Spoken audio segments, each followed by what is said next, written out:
Qu'est-ce qui a été bon pour toi dans ce programme? Qu'est-ce qui t'a aidé?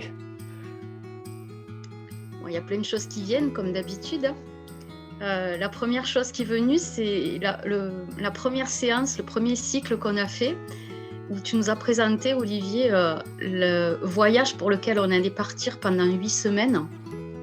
Et tu nous as dit qu'on montait sur un bateau, qu'on allait faire une croisière. Et moi, j'aime pas les bateaux et j'ai le mal de mer. Donc, j'étais pas au top avec ça.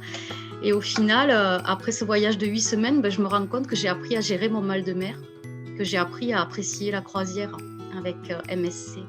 C'est complètement dans la métaphore, mais avec votre accompagnement, du coup, j'ai plus peur du bateau, j'ai plus peur de la croisière. Du coup, j'ai appris, grâce à ce que vous nous avez transmis, à aller voir mon mal de mer et à lui donner plein de bienveillance.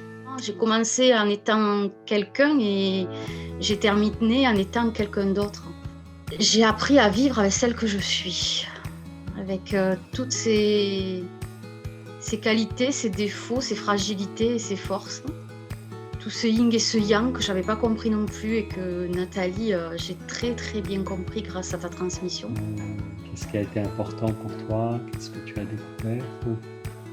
Alors, qu'est-ce qui a été important? C'est le groupe, l'énergie du groupe. Ça m'a aidé à voir que il n'y avait pas que moi qui avait tout plein de fragilités, tout plein de défauts. Et puis, ce qu'on a pu partager alors qu'on ne se connaissait pas, on a partagé virtuellement beaucoup de bienveillance, on a su échanger à distance.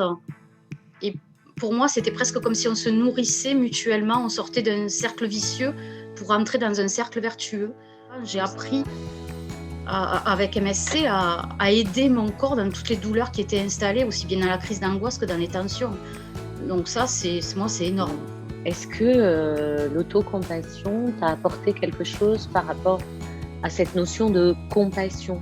Au fur et à mesure des cycles où je me suis laissée porter, donc j'ai appris, moi, l'autocompassion à me soulager. Et du coup, quand moi, je suis soulagée, quand je suis bien, j'arrive à prendre de la bienveillance, de l'amour, de l'autocompassion, de la compassion et à la transmettre aux autres. Donc ça a été et pour moi en tant qu'individu et pour les autres. Et après, du coup, je peux m'autoriser, je peux me permettre à aussi donner aux autres. Et je pense qu'on en a vraiment besoin à l'heure actuelle. C'est comme si on avait besoin d'un grand cocon rassurant, parce que de toute manière, on est obligé de vivre ce qu'on vit, mais du coup, on le vit différemment. On le vit réellement. C'est vraiment aidant, MSC. Parce que dans les physionomies, dans les paroles, on a commencé avec des gens qui étaient comme ça et on a terminé avec des gens qui étaient ouverts.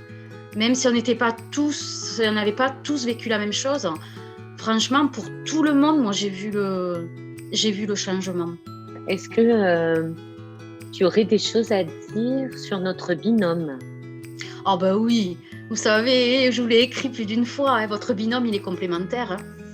Alors moi, j'ai une hypersensibilité acoustique, donc déjà, par vos voix, par votre rythme de transmission, selon les moments, c'était différent. Du coup, mon cerveau recevait différemment. Donc je trouve que c'est bien, parce qu'on n'est pas toujours sur le même rythme. Moi, j'avais besoin de la voix d'Olivier, et puis à d'autres moments, j'avais besoin de la voix de Nathalie. Donc rien que pour ça, c'était bien de ne pas avoir qu'un seul instructeur. En fait, ce qui m'a plu dans votre complémentarité, c'est que vous transmettez les mêmes choses, les mêmes bases, mais chacun avait votre vibration et vos mots différents. Et du coup, pour moi, si je ne comprenais pas avec un, je comprenais avec l'autre. MSC, ça se vit. Donc le mettre en mots, c'est bien, mais au-delà de tout, ça se vit.